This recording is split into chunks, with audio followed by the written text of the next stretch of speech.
विदेशवासियों को नमो बुद्धाय, जय भीम, जय संविधान। आज की इस वीडियो में साथियों हम बेहद ही महत्वपूर्ण टॉपिक पर चर्चा करेंगे। अभी वर्तमान समय में साथियों ओबीसी का रिजर्वेशन अब 42% होने जा रहा है, लेकिन ये कोई केंद्र लेवल पर नहीं, सेंट्रल लेवल पर नहीं, बल्कि स्टेट लेवल पर। किस स्टेट में ये 42% होने जा रहा है, क्या ये प्रोविजन है या नहीं है, भारत के संविधान में इसके ऊपर क्या कहता है, सुप्रीम कोर्ट इसके ऊपर क्या कहा है, सब कुछ आज के इस वीडियो में बताऊंगा। बस मेरा छोटा सा अपील, इस वीडियो को शुरू से अंत तक जरूर देखें। वीडियो अच्छा लगे तो लाइक करें, चैनल में पहली बार है चैनल को सब्सक्राइब कर लीजिएगा, बेल आइकन प्रेस करिएगा ताकि जब भी वीडियो अपलोड करूं आपके पास नोटिफिकेशन पहुंचता रहे। ये साथियों जो 42% ओबीसी का जो रिजर्वेशन होने जा रहा है वो है साथियों 42% जो रिजर्वेशन होने जा रहा है वो तेलंगाना में होने जा रहा है। कहां पे? तेलंगाना में साथियों, तेलंगाना में जो है ओबीसी का रिजर्वेशन कितना परसेंट होने जा रहा है? तो 42%। अगर वहां की जनसंख्या देखा जाए तो शेड्यूल कास्ट का साथियों जनसंख्या है 15.79%।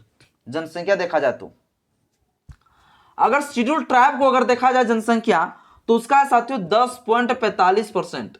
और अगर ओबीसी की जनसंख्या को देखा जाए तो इसका साथियों जनसंख्या है 56.33%। यह है तेलंगाना की जनसंख्या। तो बाबा साहब डॉक्टर भीमराव अंबेडकर जी क्या कहते थे, मान्यवर काशीराम साहब जी क्या कहते थे, जिसकी जितनी संख्या है उसकी उतनी हिस्सेदारी होनी चाहिए। अब ओबीसी की जनसंख्या कितना है? तो ओबीसी की जनसंख्या है 56.33% रिजर्वेशन। अब ओबीसी का रिजर्वेशन कितना है? तो 56.33% जो है इसकी जनसंख्या है। अब इसका रिजर्वेशन तेलंगाना में था 23%। अब क्या करने जा रहा है सरकार? अब साथियों तेलंगाना की जो सीएम है, तेलंगाना के जो सीएम है रेवंत रेड्डी जो है कांग्रेस के साथ जो है गठबंधन की सरकार है। तो साथियों 56.33% जो है ओबीसी की जनसंख्या है तेलंगाना में, जो कि रिजर्वेशन वहां पहले लागू था 23%। लेकिन अब साथियों कह रहा है कि नहीं, हम यहां पर 42% रिजर्वेशन देने जा रहे हैं। अब साथियों 42% हो जाएगा। अब ये बिल भी पास हो जाएगा क्योंकि वहां विधानसभा की सीट है 117 सीट, जिसमें से साथियों 62 से प्लस सीट जो है किसका है? जो रेवंत रेड्डी है उन्हीं के सपोर्ट में है। तो कुल मिलाकर साथियों ये बिल पास भी हो जाएगा। जो 42% ओबीसी का रिजर्वेशन देना चाह रहा है ये बिल साथियों पास हो जाएगा। लेकिन क्या ये संवैधानिक है? तो इसका आंसर है साथियों नहीं, ये संवैधानिक बिल्कुल भी नहीं है। क्योंकि आप लोग जानते हैं कि भारत के संविधान में प्रोविजन किया गया था कि 50% से अधिक जो है रिजर्वेशन नहीं होना चाहिए, और सुप्रीम कोर्ट भी कहा था कि 50% से अधिक रिजर्वेशन नहीं होना चाहिए आरक्षण कभी भी, चाहे स्टेट हो चाहे सेंट्रल गवर्नमेंट हो, कोई भी हो, ये 50% से अधिक रिजर्वेशन नहीं होना चाहिए। लेकिन अगर बड़का बाबू अगर नियम तोड़ दे, सेंट्रल गवर्नमेंट ही नियम तोड़ दे, तो स्टेट नियम क्यों ना तोड़े? तो तोड़ दिया साथियों। सुप्रीम कोर्ट ने भी कहा था कि भैया 50% से अधिक अगर हो जाएगा तो यह संविधान का हमला माना जाएगा, संविधान का उल्लंघन माना जाएगा। लेकिन साथियों हुआ क्या कि केंद्र सरकार ही सबसे पहले 10% रिजर्वेशन दे दिया ईडब्ल्यूएस के आधार पर, जो आर्थिक रूप से जो कमजोर है यानी ब्राह्मण लोगों को, बड़ी जाति के लोगों को ईडब्ल्यूएस रिजर्वेशन दे दिया। जो कि हम लोग जानते हैं कि सेंट्रल लेवल पर रिजर्वेशन कितना था? तो सेंट्रल लेवल में रिजर्वेशन एससी के लिए 15%, एसटी के लिए जो 7.5% और साथियों ओबीसी के लिए था 27%। कुल मिलाकर अगर जोड़ दिया जाए तो होता था कुल 49.5%।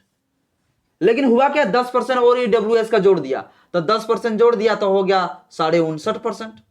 59.5% रिजर्वेशन अभी वर्तमान समय में हो गया। तो सेंट्रल गवर्नमेंट ही जो है, भाजपा की सरकार, मोदी सरकार ही गलती कर दिया, तो अब धीरे धीरे करना पड़ेगा। और ये कर भी रहा है। अगर रेवंत रेड्डी जी ऐसा कर रहा है तो मैं इस चीज का समर्थन भी करता हूं, लेकिन ये सबसे बड़ी गलत बात है।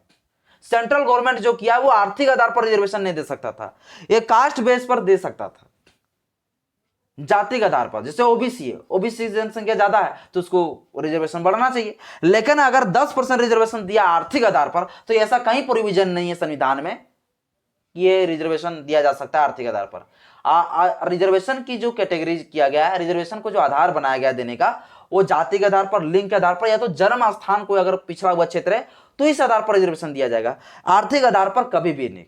लेकिन आर्थिक आधार पर रिजर्वेशन साथियों दिया तो वहां भी जो है एक बहुत बड़ा उल्लंघन किया। एक तो 50% से अधिक होना नहीं चाहिए रिजर्वेशन, वो तो किया। अरे संवैधानिक तरीके से किया, जो कहीं ये बात शुरू से भी नहीं किया गया था कि भैया आर्थिक रूप से कोई अगर कमजोर है तो उसको रिजर्वेशन दो। जाति के आधार पर जो है, जाति के बेस पर रिजर्वेशन देने की बात किए गए थे, तो इसका उल्लंघन किया साथियों। लेकिन अभी रेवंत रेड्डी जी के द्वारा जो किए गए हैं, वो अब 23% जो रिजर्वेशन है उसे अब 42% कर दिया जाएगा, और इसके लेकर साथियों बिल भी जाएगा। अब बिल आएंगे, बिल होने के बाद उस बिल के ऊपर जो पास किए जाएंगे, जब बिल पास हो जाएगा इसके बाद राज्यपाल जो होगा तेलंगाना का वो साइन करेंगे। जब साइन कर देगा तब फाइनल साथियों ये कानून बन जाएगा।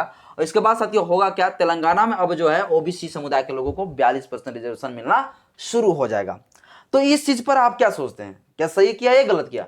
तो ये सही है साथियों, रेवंत रेड्डी जी गलत नहीं कर रहा है। जाति के बेस पर रिजर्वेशन अगर वृद्धि हो रहा है तो ये बाबा साहब अम्बेडकर जी भी उस समय सपना देखते थे कि लास्ट जो 65-70% तक रिजर्वेशन कास्ट के बेस पर हो सकता है। अगर कास्ट के बेस पर जनसंख्या किसी का ज्यादा है तो उसकी उतनी भागीदारी होनी चाहिए, ये अम्बेडकर जी भी कहते थे और बाइनवर काशीराम साहब जी भी कहते थे।